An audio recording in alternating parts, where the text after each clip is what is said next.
시청자 여러분 안녕하십니까? 헬로티비 뉴스 전북입니다. 첫 소식입니다. 학교 비정규직 노동자들이 공정임금제를 주장하며 총파업을 선언하면서 학교 급식 중단 사태가 현실화되고 있습니다. 파업이 진행되면서 전북 지역 내 상당수 학교들이 급식 운영에 차질을 빚었습니다. 김남호 기자가 취재합니다. 전북 지역 한 초등학교 점심시간 모습입니다. 학교 비정규직 조합원들의 파업으로 급식이 중단된 이 학교 학생들은 도시락과 학교에서 지급된 빵과 음료로 식사를 하고 있습니다. 아이들은 평소와 다른 식사에 자신들이 좋아하는 간식까지 전달받으면서 싫지 않은 모습입니다. 하지만 도시락을 준비하고 영양 상태를 걱정하는 학부모들은 우려의 목소리를 내고 있습니다. 아무래도 학교 급식이 중단되면 불편하기도 하고 걱정은 되죠. 염려도 되고 반응들이 좀 불편해도 괜찮으니까 좀 잘 해결이 되었으면 좋겠다. 그렇게 생각을 하고요. 교육당국도 지금 이번이 비정규직 파업이 이번이 처음이 아니잖아요. 조속히 좀 잘 해결될 수 있도록 교육당국도 좀 노력을 많이 해줬으면 좋겠습니다. 전북 지역 학교 비정규직 노조원 7,500여 명 가운데 파업 첫날 1,200여 명이 참여했으며 이틀째인 4일에는 930여 명이 참여했습니다. 전라북도 교육청은 급식이 중단된 초중고교에 대체 급식을 수립해 줄 것을 일선학교에 전달하고 있습니다. 학교 비정규직 종사자들의 임금 인상률이나 정규직화 요구에 대해서는 실무 접촉을 확대해 해결점을 찾겠다고 밝혔습니다. 학교 급식이라든가 돌봄이라든가 특수교육 쪽에 이 파업 인원이 많을 경우에는 거기에 따라서 특히 급식은 대체 급식을 할 수 있도록 빵이라든가 그런 또 아니면 간편 조리할 수 있는 걸로 한다고 도교육청에서도 노조와 임금교섭을 성실히 진행할 예정입니다.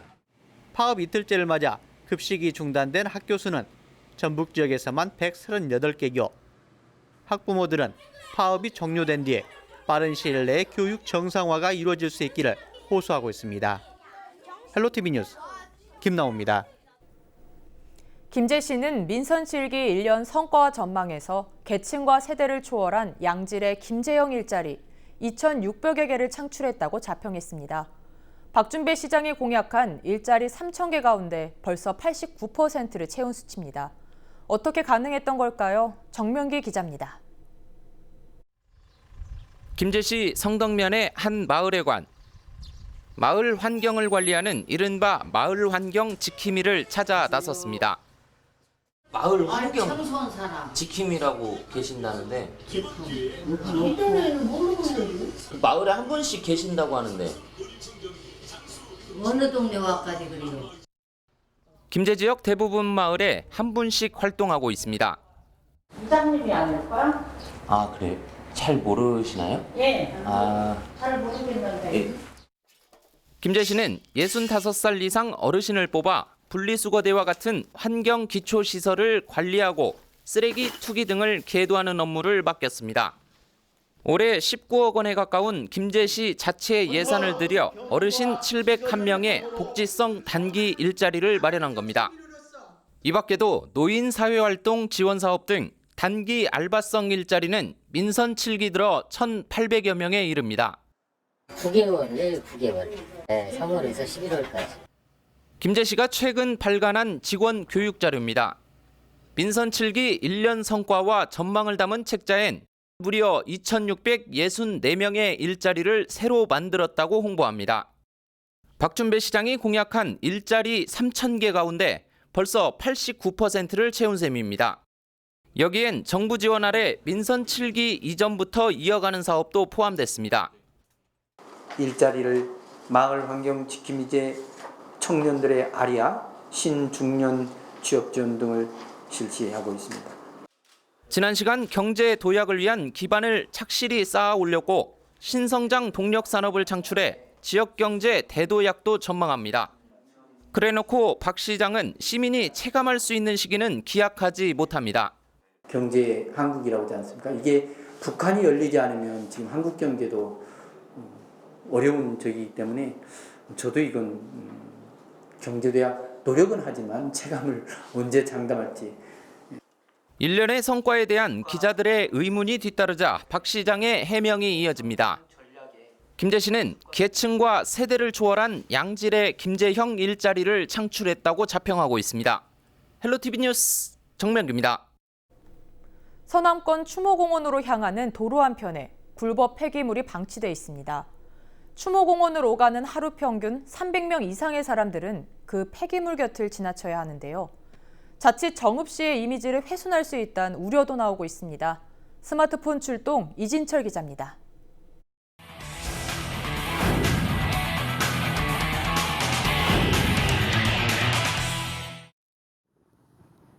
정읍시 감곡면입니다. 이 좁은 도로는 서남권 추모공원으로 가는 주 통로입니다. 도로를 따라 올라가다 보니 방치된 폐기물이 눈에 띕니다. 쓰레기가 쌓여있는 현장으로 내려와 봤습니다. 지금 제 뒤에 보이는 것처럼 많은 양의 쓰레기가 쌓여있는 것을 볼 수가 있는데요. 과연 어떤 종류의 쓰레기들이 이렇게 방치되고 있는지 직접 확인해 보겠습니다. 이곳을 살펴보면 이렇게 일반 가정에서 흔히 볼 수 있는 압력밥솥이 놓여져 있습니다. 그리고 공업 현장에서 볼 수 있는 플라스틱 관까지 버려져 있는 것을 볼 수가 있는데요. 다른 쓰레기 더미에는 어떤 쓰레기가 있는지 한번 살펴보겠습니다.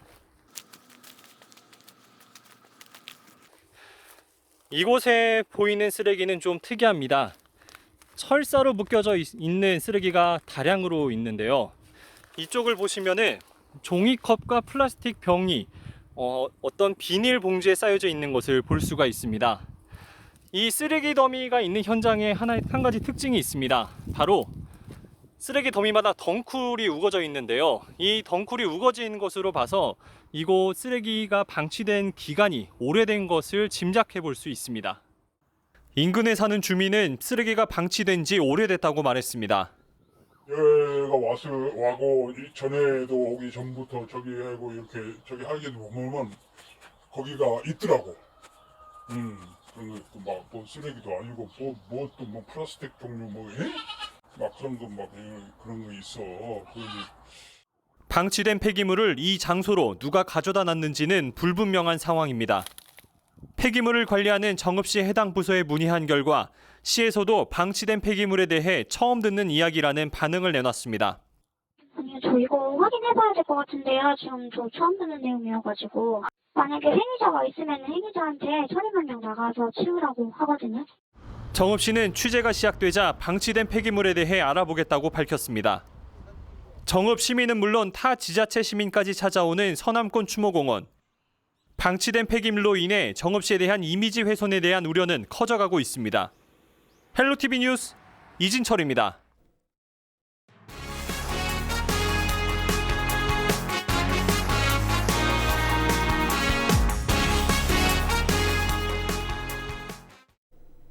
고창군이 전라북도에서는 처음으로 이른바 농민수당을 지급합니다. 농업의 공익적 가치를 인정한 건데요. 1년 동안 60만 원을 받는데 현금이 아닌 지역 상품권으로 지급될 계획입니다. 정명기 기자의 보도입니다. 고창에서 20여 년 동안 쌀농사를 짓는 안선홍 씨. 지난해 쌀값이 그나마 나아졌지만 처음 농사 지을 때나 별반 달라진 게 없습니다. 올 수확철도 수익성을 가늠하기 어렵습니다. 제가 처음 시골에 왔을 때 그해 농사 한 섬에 18만 8천 원 오더라고. 제가 26살 때 내려왔는데 작년에 18만 3천 원인가? 그렇지만 고창 지역 농민들은 올해부터 이른바 농민수당을 받게 됐습니다. 한 해 동안 상하반기에 30만 원씩 60만 원을 받습니다. 일단 올해는 9월쯤 지급될 예정입니다. 고창군이 전라북도에서 처음으로 농업 현실과 공익적 가치를 인정한 겁니다. 농민수당을 하게 되면은 고창군 전체적인 농가들이 골고루 혜택을 받을 수 있는 거죠. 시골에 혼자 사는 독거노인분들 농사 조금씩 짓고 계시는 분들이 많아요. 그분들한테 큰 도움이 된다고 저희는 생각을 해요. 고창군에 2년 이상 주소를 두고 있고 농업 경영체로 등록한 농가가 해당합니다. 13,000여 농가에 한 해 78억 원 정도 들어갈 것으로 추산됩니다. 앞서 고창군은 농민수당 추진위원회를 운영했고 지난 26일 관련 조례를 통과시켰습니다. 농업은 생명산업입니다. 국토를 지키는 산업이기 때문에 농업의 공익적인 가치를 존중하는 농민수당 제도를 가장 먼저 하게 됐습니다. 이것은 돈을 주는 게 아니고 농업과 농촌을 살리는 마음을 함께 하자는 그런 취지입니다. 농민수당은 지역 화폐인 고창사랑 상품권으로 지급해 지역 경제에 도움이 될 것으로 전망됩니다. 전라북도와 나머지 시군도 내년부터 농민 공익수당 60만 원을 지급할 예정입니다. 이후에도 좀 더 발전적인 방향으로 또 개선시켜 나가는데도 최선의 노력을 다하겠다는 약속을 함께 드리겠습니다. 고창 지역 농민단체는 지역 소상공인에게 실질적인 도움이 될 수 있도록 대형마트에서 상품권을 사용하지 않는 방안도 고민하고 있는 것으로 알려졌습니다. 헬로티비 뉴스 정명기입니다. 서남권 추모공원은 정읍시민뿐만 아니라 인근 지역민들도 시설을 이용하고 있는데요. 봉안당과 자연장 등 장사시설 이용이 꾸준히 증가하고 있습니다. 정읍시는 이 수요를 맞추기 위해 2단계 서남권 추모공원 사업을 추진하고 있는데요. 2단계 사업에서 조성되는 시설을 정읍시민들만 이용할 수 있는 가능성이 제기돼 논란이 되고 있습니다. 이진철 기자입니다. 정읍 서남권 추모공원입니다. 지난 2015년 화장장과 봉안시설 등을 포함해 조성됐습니다. 서남권 추모공원 1단계 사업은 정읍시 인근 김제시와 고창군, 부안군이 광역행정 일환으로 추진했습니다. 이미 지난해 기존의 4천여 기 봉안당에 추가로 3천여 기를 안치할 수 있는 증축 공사를 진행했지만 장사시설 수요는 계속 늘어가고 있습니다. 현 추세로 간다고 보면 한 2026년 정도로 보거든요. 네, 거기에 맞춰서 지금 2단계 사업을 추진 중이고요. 정읍시뿐만 아닌 인근 시군에서도 꾸준히 이용자가 늘어가면서 올해부터 서남권 추모공원 2단계 사업을 추진하고 있습니다. 정읍시는 이번 2단계 조성 사업에 봉안당과 자연장 등 장사시설 사용에 대한 계획을 수립하고 있는 가운데 정읍시민만 장사시설을 이용하자는 의견이 있는 것으로 알려졌습니다. 이대로 2단계 사업이 추진되면 기존의 서남권 추모공원을 이용하던 정읍시 이외 지역민들은 화장터만 쓸 수 있게 됩니다. 이에 대해 김제와 고창 등 인근 지역민들은 부정적인 의견을 나타냈습니다. 안 좋지. 정읍 시민만 사용할 수 있다면서 같이 해야지. 정읍시는 정확한 계획은 없다며 2단계 사업이 끝나는 시점에 확정된 계획이 나올 예정이라고 밝혔습니다. 증가하는 장사시설 수요를 맞추기 위해 추진되고 있는 2단계 서남권 추모공원 사업. 우려가 현실이 된다면 인근 주민들과의 마찰은 불가피해 보일 것으로 전망됩니다. 헬로티비 뉴스 이진철입니다. 전교생이 12명뿐인 남원 지역 시골마을 중학교 학생들이 배드민턴 지역대회에서 우승을 차지해 잔잔한 감동을 주고 있습니다. 전교생 모든 학생들이 선수로 출전했다고 하는데요. 작은 우승의 성과가 시골 지역 청소년들에게 자신감을 심어주는 계기가 되고 있습니다. 김남호 기자가 취재했습니다. 남원시 보절면에 있는 한 시골 중학교 강당입니다. 1학년과 2학년, 3학년까지 학생 수는 모두 12명. 전교생이 모두 배드민턴 선수입니다. 학생들은 최근 남원 지역 16개 중학교를 대상으로 하는 배드민턴 지역대회에 참여해 전 종목에서 우승했습니다. 전교생 수가 12명인데다가 남원 지역에서 가장 작은 중학교인데 변변한 강당 하나 없는데도 이렇게 우승을 하게 돼서 정말 자랑스럽게 생각합니다. 앞으로 학생들이 자신감을 가지고 더 열심히 생활하는 학생들이 되었으면 좋겠습니다. 학생 수가 적은 보절중학교는 축구나 배구와 같은 구기 종목은 구성 자체가 어렵습니다. 전교생이 참여할 수 있는 스포츠 종목으로 배드민턴을 선택해 방과 후 수업 형식으로 실력을 쌓고 있습니다. 특별하게 배드민턴 부를 만들어서 하는 건 아니고요. 정기적인 수업을 하면서 애들이 조금 더 관심을 갖고 있는 부분이라서 시골 학교에서 구기 종목을 하기에는 좀 어려우니까 개인 종목인 배드민턴을 아이들이 더 관심을 갖기에 배드민턴 반을 운영하게 됐습니다. 한 가족과 같은 학생들은 주말에도 함께 모여 연습하면서 좋은 성적을 거두는 밑바탕이 되고 있습니다. 규모가 큰 학교에 비해 응원해주는 사람도 많지 않지만 학생들은 서로를 응원하며 꿈을 키워가고 있습니다. 많은 학생들이 많이 와서 긴장하고 그랬는데 우리들 학교에서 애들이 응원해주고 해서 자신감 많이 키웠습니다. 토요스포츠 때 자유롭게 와서 학교에서 애들끼리 막 쳐요. 수도 적어가지고 할 게 별로 없는데 애들끼리 작게 모여서 배드민턴 칠 수 있어서 좋아요. 전교생이 후보 없는 선수로 뛰면서 남자부와 여자부, 혼합복식 세 종목 모두에서 우승을 거둔 남원 보절중학교. 학생들은 전국대회 출전과 우승이라는 꿈을 실현하기 위해 한 걸음씩 나아가고 있습니다. 시골 마을 작은 학교 전교생 12명이 만들어가고 있는 작은 기적이 어디까지 이어질지 관심이 모아지고 있습니다. 헬로티비 뉴스 김나옵니다. 남원시가 서울시와 자원을 공유하고 활용하는 상생협력 사업을 추진합니다. 두 기관은 협약을 통해 열악한 농촌 문제와 심화되는 지역 격차 문제를 함께 해소할 방침입니다. 또 지역 연계 일자리 창출과 청소년 문화교류, 도농상생 공공급식 등 11개 상생협력 사업을 발굴하고 추진할 예정입니다. 도농상생 공공급식은 도시와 농촌, 먹거리와 사람을 잇는 사업으로 남원에서 생산한 신선한 농산물을 서울 지역 학교와 복지시설에 공급합니다. 두 지역의 지원을 최대한 공유하고 활용해서 균형 발전을 이루어 나가겠습니다. 자치단체들마다 청년 창업 지원 사업을 마련하고 있는데요. 임실군이 지역 특산물과 연계한 청년 일자리 창출 지원안을 추진하고 있어 관심을 모으고 있습니다. 김남우 기자가 취재했습니다. 임실군 치즈마을에 있는 한 사냥 목장입니다. 청년 창업을 준비 중인 25살 심재민 씨는 이 목장에서 부모님과 함께 치즈와 요거트를 생산하고 있습니다. 부모님을 돕고 있는 재민 씨는 무염 치즈를 이용해 반려견 간식 아이템 개발에 나서고 있습니다. 임실 지역 특산물인 임실엔 치즈와 연계해 새로운 창업을 준비 중입니다. 지역에서 나오는 특산품을 가지고 좀 더 사람들한테 많이 알리고 할 수 있는 방법을 생각하다가 부모님이 하고 계신 치즈 사업하고 그다음에 최근에 가장 커지고 있는 반려동물에 대한 시장과 접목해서 반려동물에게 급여할 수 있는 치즈를 아이템으로 생각하게 되었고요. 지역 특산물을 활용해 새로운 창업을 준비하고 있지만 실제 생산과 판매처를 마련해야 하는 과제는 남아 있습니다.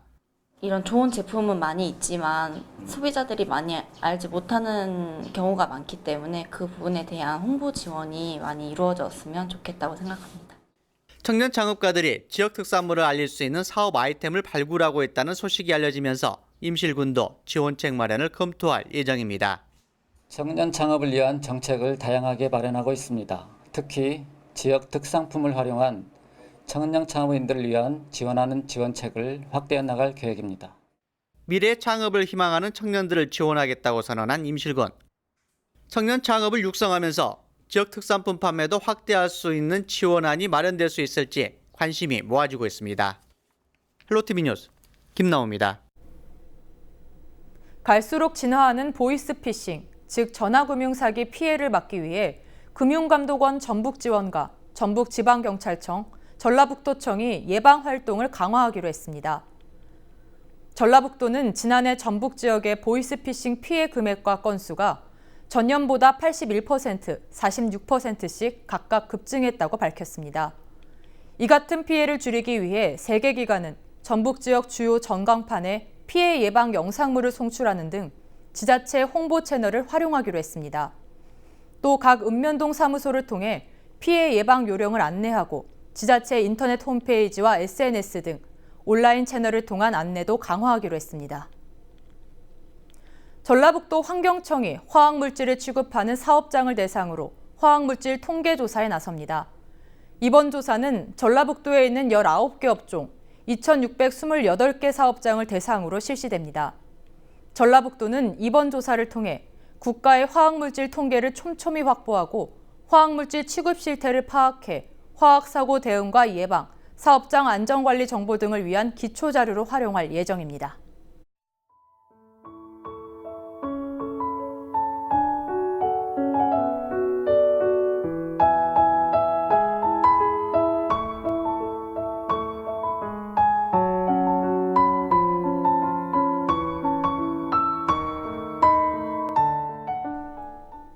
이상으로 뉴스를 마칩니다. 저희는 언제나 지역 주민 여러분 곁에 있겠습니다. 고맙습니다.